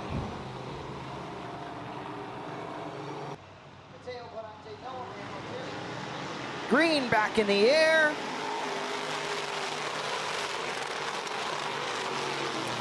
Chad Chevalier makes a move to the outside. He'll try to take the second spot away from Mason up there. They're side by side, down the front backstretch they go. Chad upstairs, still trying to keep it wound up. Mason looks like he might be able to clear. No, he won't be able to. They continue to battle for second. Nelson hangs onto the spot, and now looks like he might surrender it. Good racing amongst the top 3 there between Mason and Chevalier. Adam Leslie is checking out though, thanks to the battle for second. Mason down low. Chevalier up high. 2 laps to go this time. Mason's doing all he can to try to get some grip to clear. Chevalier hasn't been able to do it. That car is sideways out of the corners, stepping out on him. And Chevalier looks smooth as silk up on the high side, but just can't seem to get the drive off. He needs to clear. Adam Leslie, meanwhile, is going to take the white flag this time. Oh, a little bit of contact there between Mason and Chevalier. That allows Tyler Willard by. Tyler Willard up to P3, and Chevalier sits in second. One more time around. And Noah Mammo goes around in the middle of 1 and 2. We'll see if he keeps it on the gas and get going. Checkers are going to wave. Leslie will take the win. Chad Chevalier second. Willard in third. Mason fourth. Jay Mallory fifth. Cody McPherson, Travis Miller, Jeff Panante, Dan McKay, and Mateo Panante round out your top 10. And we'll catch up with Adam Leslie after his second win in the Sterling Lubricants Sportsman here at Humberstone. There he is. Let him hear it, fans. Adam Leslie. Dominant performance from the front row tonight. The second night is always better than the first, and tonight was much better for you, Adam. So talk to me about a great drive in the 15 Sterling Lubricants ride tonight. Yeah, last night was pretty rough. We didn't end on a good note, so I'm glad that tonight we turned it around. The car was great. We just made some good changes throughout the night. Felt like we read the track pretty good. Yeah, it's just a good night. Good night indeed, and who do you got to thank for it? Sterling Lubricants, St. Amant Auto, Joey, my wife, she's over there somewhere. Jeff, he was here last night, he couldn't make it tonight, but all those guys, they help a lot. So, congratulations, enjoy the win. The Sterling Lubricants ride parks it in victory lane on this, the final Sterling Lubricants Dirt Car Sportsman event of the night. Westbrook, Turner, Martin, Farnham, Porter, Christie. Green flag is out. The Southern Ontario Sprints underway here on night number 2 at Humberstone in the Fall Classic. Westbrook out to an early lead on lap number 1. Then it's followed by Ryan Turner in the 15 car. Turner keeping Westbrook honest thus far, trying to keep the pace on, but doesn't get out of corner 2 all that well, and that opens up a little bit of a gap between Westbrook and Turner. Westbrook, last night, had to negotiate lap traffic carefully, found himself almost surrendering the lead at times, but not able to really ever challenge from the field. Ryan Turner kind of on an island right now, no pressure from behind. Liam Martin's taking over that 3rd spot. Matt Farnham runs in 4th. DJ Christie is 5th in the 5 car. Nick Sheridan up to 6th. Holly Porter sits 7th. Sean Evans, Aaron Turkey dueling over the 8th spot.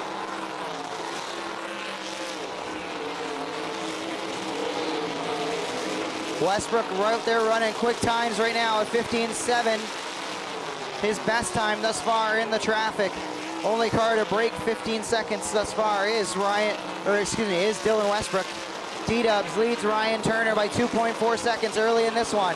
Lap traffic already going to be a factor as Scott Shirk set to be the first car to go down a lap to our leader.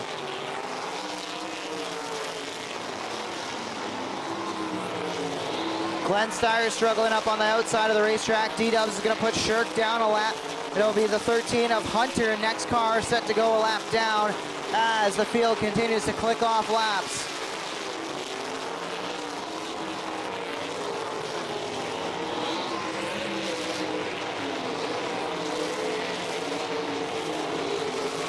Westbrook ran the crate sprint a little earlier in the night. We'll see if he picked up any tricks that might help him get through heavy lap traffic that's forming in front of him. First car to go a lap down was Scott Shirk. Next will be Dale Hunter when Westbrook can find a way around him. Meanwhile, the 0 of Glenn Steyer's battles there with the 21. Mitch Brown in that blue-winged 21 machine as he tries to keep his points alive in the Southern Ontario sprints after that earlier flip in the night. Too much damage for the 10 car to continue as is, so he jumps into the 21 tonight. And Ryan Turner has closed rapidly on Westbrook as Westbrook continues to try to find a way through traffic. Westbrook just gets such a great drive off of 2, and that's really where all his speed is coming from. And that's been the story all night long thus far.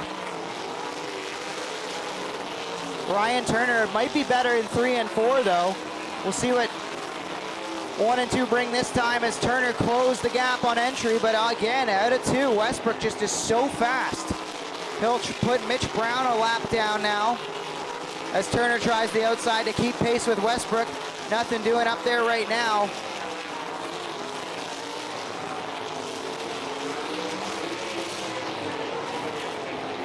Coming to the halfway, and it's all Dylan Westbrook. He leads Ryan Turner, Liam Martin. Matt Farnham rides in the 4th spot. DJ Christie, Nick Sheridan, Holly Porter, Sean Evans, Aaron Turkey, and Darren Dryden round out your top 10 as they run.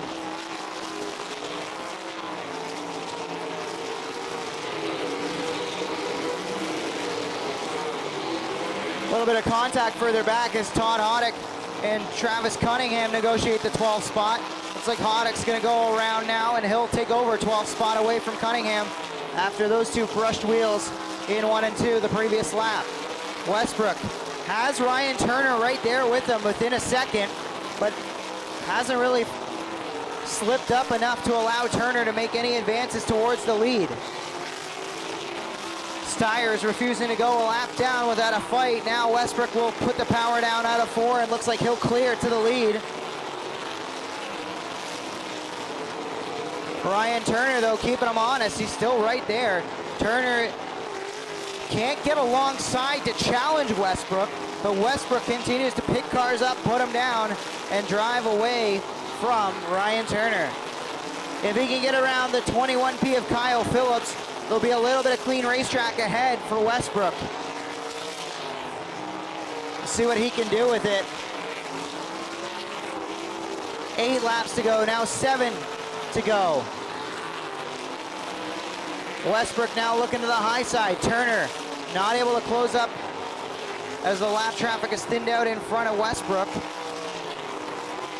Turner doing all he can to keep pace with that 47. The Creative Edge Signs and Graphics car looks great out on the racetrack. Great corner there. He gets right to the back bumper of Westbrook as they both get by Kyle Phillips. Phillips has a problem. 5 to go, and Phillips is going to take it into the infield and should be safe, and we should be able to stay green now. Westbrook quickly puts Shirk down another lap. That allows a little bit of breathing room back to Ryan Turner as there's going to be 4 to go at the line. Turner's close, but he just can't find a way around. Matt Farnham's taking over the 3rd spot. Christie up to 4th. Nick Sheridan 5th.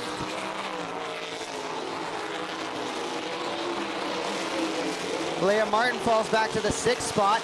Now Sheridan working over Christie. That battle with 3 late laps to go is for the 4th position. Westbrook leads with 2 to go. Popsicle sticks in the air from starter Carter Long.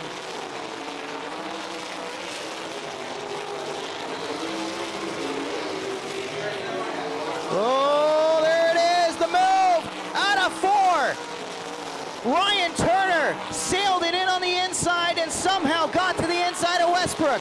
Westbrook left him just enough daylight, and suddenly Ryan Turner is in a position to win this race. What a recovery, what a drive, what perseverance from Ryan Turner. He never gave up, and when the time was right, he pounced on Westbrook and keeps Westbrook from sweeping the Fall Classic at Humberstone. It's Turner, Westbrook, Farnham, Christie, and Sheridan, your top 5. What a drive from Ryan Turner. What a show from Turner and Westbrook. We'll catch up trackside with the winner from the Southern Ontario Sprints on night number 2.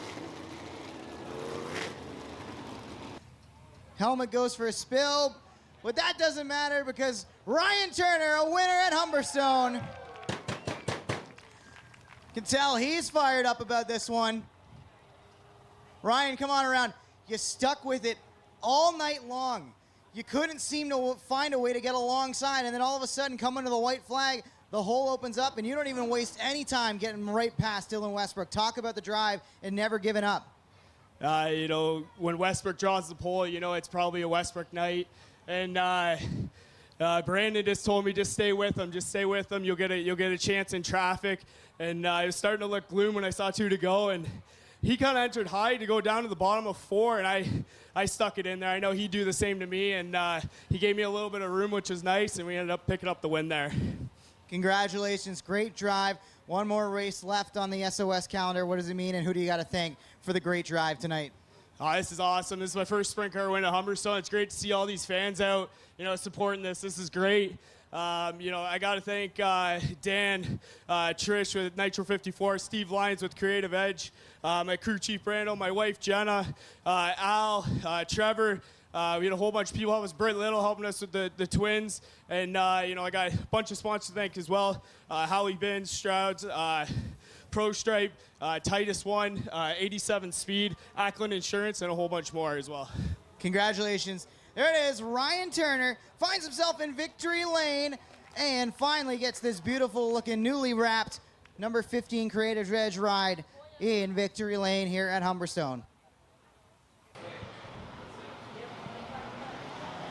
Flag is up, pedals are down, away we go as the field thunders into corner number 1. Ryan Beagle might have a flat tire. I think Ryan Beagle's got a flat right rear coming to the green. Problems for the 84 RK. Right rear is down, and he's gonna stack up the field down the back straightaway as he tries to find a place to run and hide. We stay green for now, but Beagle is struggling from the front row. We'll see as it comes down. Maybe not flat, but it definitely looks like that 84 RK is going soft. I'm not 100% sure what the issue is, but the Beagle car is definitely not handling the way it needs to be competitive tonight. Meanwhile, up at the front of the field, it's Tyler French who's looking for the sweep of the weekend here for the Fall Classic. French, Fontaine, Ramsey, Leno. Here comes the M1 of Rob Murray trying to mix his way up into the fight. Beagle has not stopped yet. He hasn't come to rest. I can't tell, but it certainly looks like there's something wrong on the right rear of that race car. It doesn't quite look like a full-on flat tire, but there's definitely issues. Maybe it's a left rear that's flat. Either way, Beagle just cannot get that car settled and into a way that will challenge and compete here tonight. Mostly single file amongst the top 10 now, as it's French driving away from Fontaine. The 1J of Fontaine up to P2. Meanwhile, Ramsey and Rob Murray are negotiating the 3rd spot. Ramsey comes into the night with a 9-point advantage on Ryan Beagle for the for the Duel on the Dirt Championship. Oh, into the wall goes Jim Lamon down the front stretch as they're 3 wide. Zach Leach on the inside, Ken Sargent in the middle, and it's Jim Lampman who gives a little brush to the outside barrier. No harm, no foul. He keeps it rolling. French, Fontaine, Ramsey, Reed, Bailey. Third in points coming into the night was Dave Bailey. Pete Reed, fourth. Christopher Hale not present. Fifth in the championship pursuit of the Duel on the Dirt multi-track championship.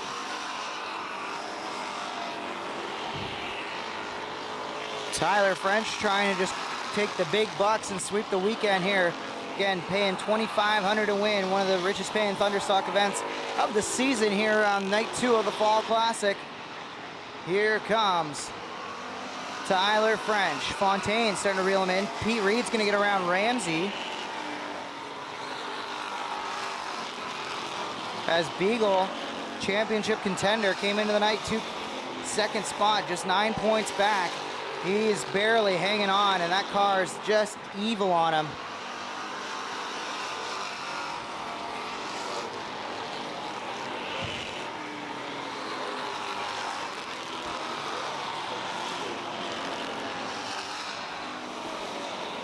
Don't look now, but here comes Port Colborne's own 1J of Fontaine. Jason Fontaine is closing. He would love to steal the victory. Had himself a great Applefest weekend last weekend, picking up the win on Saturday night at Applefest at Brighton.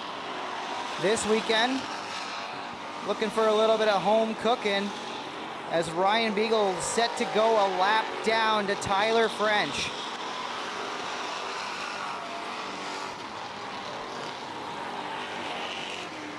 The 84 RK Ackland Insurance ride just not to Beagle's liking right now. That car's got issues, and he finds himself the first car a lap down.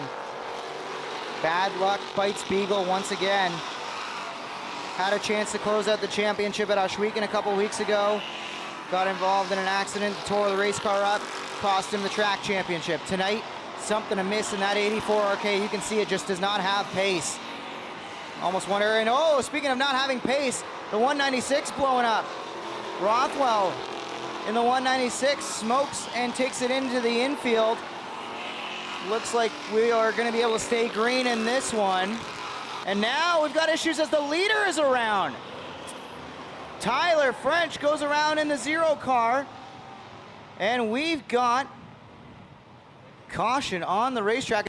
13 down, 37 left in this one, and it's the 1J of Jason Fontaine, your control car. Pete Reed to his outside. Green flag back in the air, and it's Ramsey looking low. And look at the start from Pete Reed. Look at Kyle Wirt also shot out a cannon, thought about getting to the middle of Bailey and Ramsey in this one.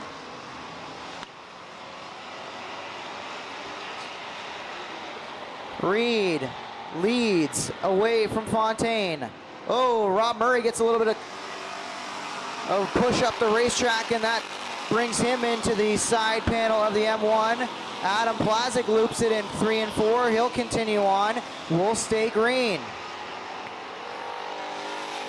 You can hear one car popping around the racetrack. Somebody's engine not healthy. Almost wonder if it's the big dog. Maybe that's what the issues were. Although Beagle is back in the race, and it looks like he's starting to move forward. Reed, Fontaine, Ramsey, and Bailey dueling over 3rd. Kyle Wirt is 5th. Then it's the M1 of Rob Murray, Jim Lampman, Ryan Dinning, Zach Bleach in a side-by-side battle for the final spot in the top 10. Brock Gregory has it, and the Merlin Magician, Steve Shaw, wants it.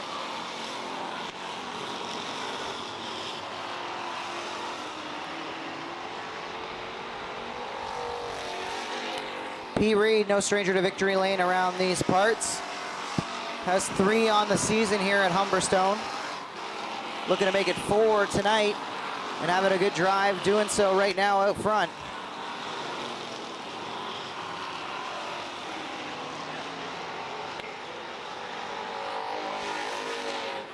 .32 left in this one right now as they run.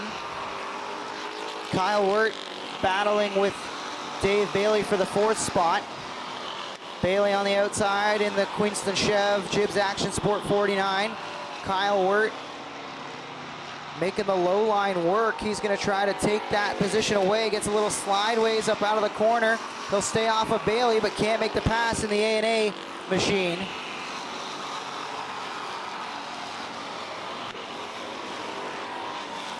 We'll keep an eye on former leader Tyler French, who was the caution there after going around in 1 and 2. So far, he's made up a few spots, back up to 15th in this 25-car field. 30 laps left in this one.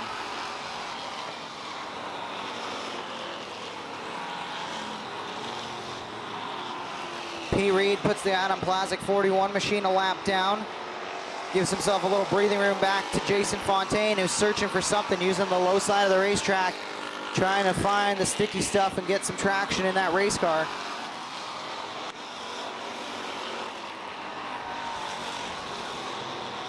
Reed. Fontaine.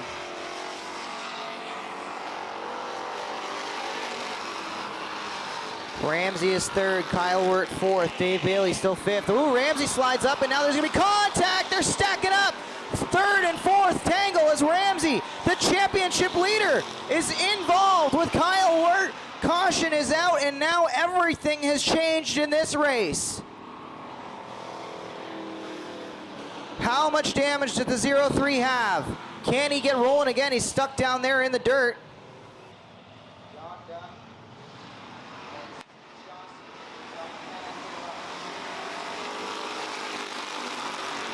Green flag is out once again. And it's Reed sliding up the racetrack. He'll make a hole now, and Fontaine looks to fill it. Down the back straightaway, Fontaine can't get the drive off to keep alongside. Meanwhile, they're 3 wide as look at Jim Lampman exploring the extreme high side of the racetrack, trying to find his way forward in this one. P. Reed, Jason Fontaine. Bailey's gonna clear Rob Murray. Jim Lampman looks to do the same. Close but quarters racing at the back half of the top 10 as Brock Gregory and John Dunn almost came together out of corner 2. We'll keep an eye on Justin Ramsey as he tries to fight his way back forward. Remember, he held a 9-point advantage on Ryan Beagle. Oh, John Overholt loops it on the front stretch, and he finds himself pointed towards you, the fans. And that will bring us out a caution once again, just short of halfway.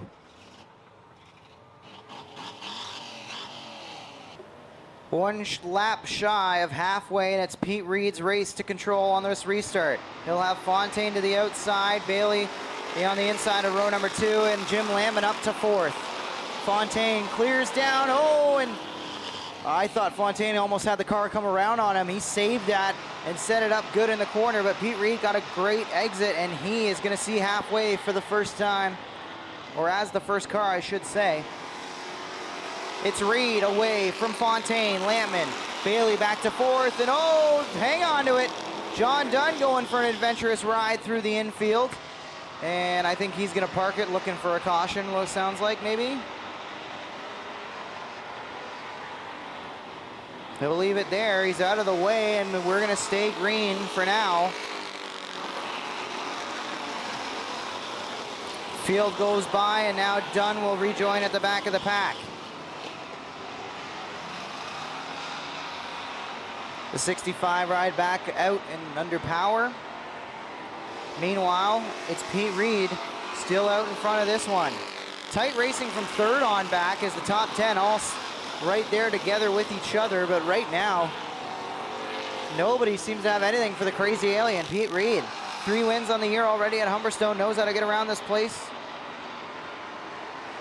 And he is finding himself driving away from the field. It's a 1.6 second advantage. Oh, hang on to it, Ryan Dinning goes for a spill out of 4, and he'll park it and look to get back on the racetrack. I'm not sure where he's going. I think he might be stuck down in some of that mud. And he'll pull out right in front of the leader there. Close call with Pete Reed. Now Fontaine gets jammed up by Ryan Dinning getting back out on the racetrack.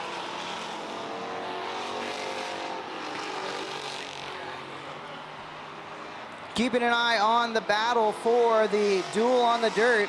Ryan Beagle has recovered after starting on the pole, dropping to the tail and losing a lap. He's back up to 6th. Meanwhile, Justin Ramsey, who picked up some damage and was involved in a previous caution, he came in with a 9-point lead on Ryan Beagle, and he finds himself just 4 positions behind Beagle. I'm not 100% sure on how the points will shake out, but this is something to keep an eye on. If Beagle can stay in front of Ramsey, and if Ramsey cannot get forward in this field, we might see the title change hands. And what a drive it would be, and what a recovery it would be for the big dog after he was out to lunch to start this race. But the magic of having a 50-lap feature, lots of time to get the car working again, lots of opportunities to move through the field. And right now we got a great battle for this 3rd spot. Jim Lampman's gonna use the lap car to help him advance by Dave Bailey. And Beagle up next will try to find his way past the 49 Brewster Baker machine. 17 laps to go. Ramsey's trying to get past Rob Murray to pick up another spot. That would move him up to 7th, while Beagle sits in 5th. If Ramsey beats Beagle, it doesn't matter. It's a moot point, and he will be the champion of the duel on the dirt. Pete Reed finds himself in lap traffic again without any challenge from Jason Fontaine, who's having a great run in 2nd, just hasn't had the pace to keep up with that 0.5 machine of Pete Reed. Then we got a whole gaggle of cars fighting over 3rd on back. Bailey's having a look to the outside of Jim Lampman for the 3rd spot. Meanwhile, Beagle's working over Wirt as they're dueling for the 5th spot. And Ramsey rides there in the 7th position. As they run, I believe it would still be enough for Justin Ramsey to wrap up the title. Things could change in a hurry, though, as now 14 laps are left on the board. Coming to 13 to go now as Reed crosses the stripe. Keep an eye on that battle for 3rd. Bailey is through to the 3rd spot. Beagle's trying to follow suit on the outside. He's tucked in line beside Dave Bailey, who bested him for the Oshweekend Track Championship. Bailey also picked up another track champion. Oh, go fast Teeple in the wall down the front stretch. He's gonna go way up off the racetrack into the outside. We'll see if he can get it going again. He's stopped down there. And that will bring out a caution. Go fast Teeple rim rides down the front stretch, and he parks it off of corner number 1 in no man's land, and we have a caution with 12 laps to go. For a 12-lap shootout, will there be another caution? Will anybody be able to beat Pete Reed? Green flag back in the air.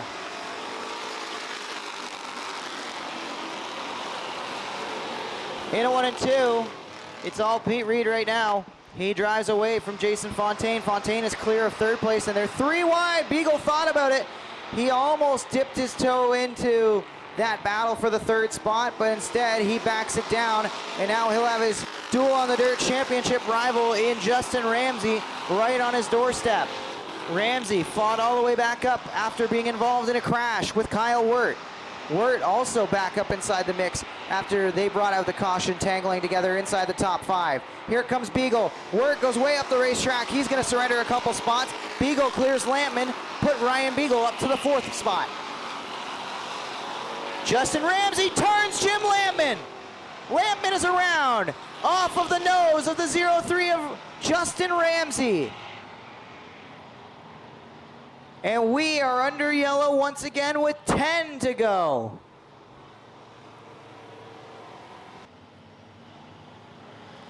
Green flag back in the air, and Pete Reed on it a little bit early, I would say, there ahead of the cone, but he either way is driving away. And now look at Fontaine. He's got to deal with Bailey to the inside. Kyle Wirt makes it 3 wide between the championship contenders and the duel in the dirt. He's trying to find a way through. One car slowing. It looks like the Teeple machine's going to take it pit side. Everybody's stacking up behind 2nd place Dave Bailey, as now Fontaine surrenders that spot, and he has Beagle, the big dog, to his outside. Fontaine trying to hang on to it, gets a little slideways through the corner. He'll surrender 3rd spot now, and Ramsey having a look to the inside of Fontaine. Everybody chasing Pete Reed still. Beagle and Bailey side by side. Hood is popping up on Justin Ramsey. That's going to act like a parachute, at least down the front straightaways here at Humberstone. See if that affects the car anymore, and if he can hang on to his spot up inside the top 5. Big problems for the 0-3. Beagle is back up to second. 9 points separated those two drivers coming into the night.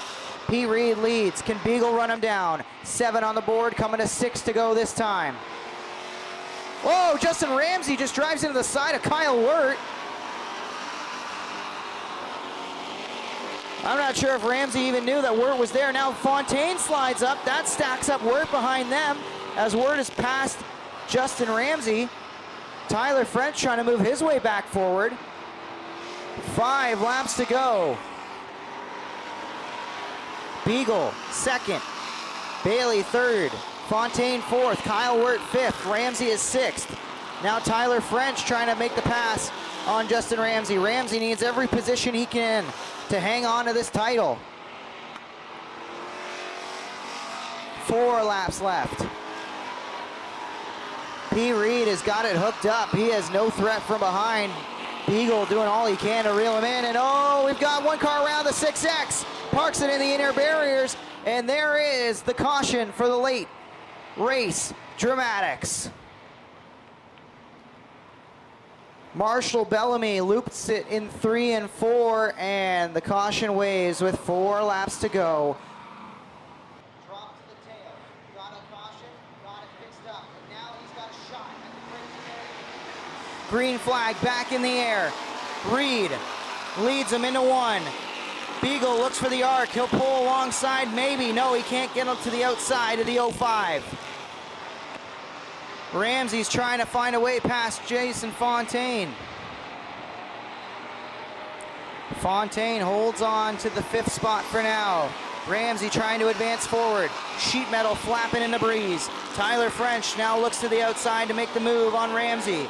Beagle is closing on Reed, but not within striking distance. However, we just saw in that 360 sprint car race, it's never over until it's over. 2 laps to go. Reed, Beagle, now Kyle Wirt up to 3rd. Bailey is 4th. Fontaine 5th. Ramsey hangs on to 6th. Gregory around the outside. Rob Murray gives a little poke to the back of the 0-3 as French goes around Ramsey, and Ramsey losing spots, trying to hang on to points. White flag waves. Pete Reed in control of this race, searching for win number 4 on the year. Can Beagle find a way by to steal the ODCC Duel on the Dirt Championship in the street stocks? Coming to the checkers, Pete Reed will hold off the big dog. Ryan Beagle 2nd, Reed the winner. Wirt is 3rd. Then it's Bailey, Fontaine, French, and almost a wreck at the line. Justin Ramsey barely hangs on to the 7th position as Jim Lampman and Rob Murray were both right there, and Jim Lampman not happy. Win number 4 on the season. Race fans, let him hear it. It's the crazy alien, Pete Reed.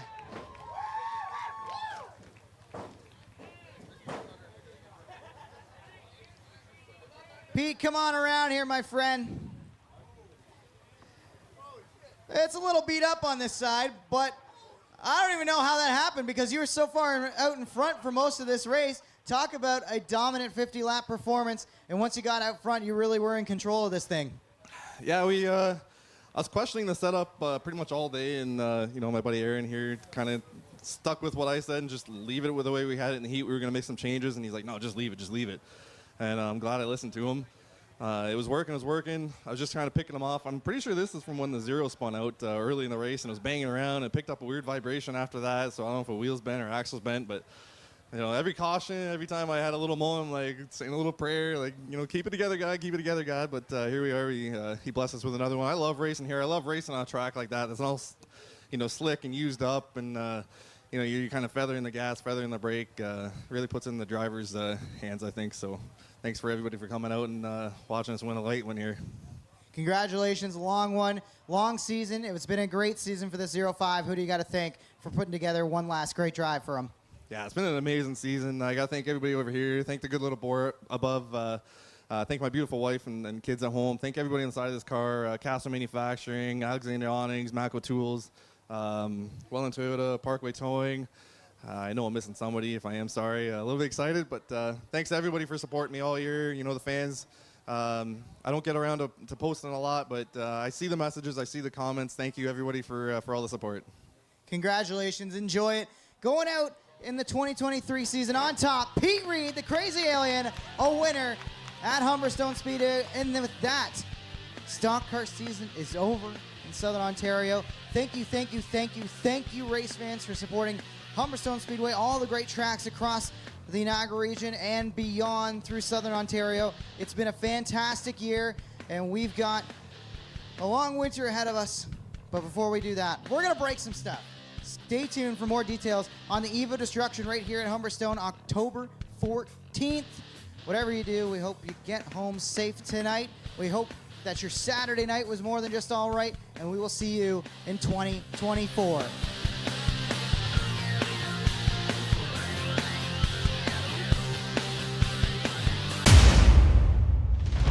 This copyrighted broadcast may not be reproduced, retransmitted, or used in any form without the authorized written consent of GForceTV. GForceTV would like to thank you for your support and for watching today's broadcast.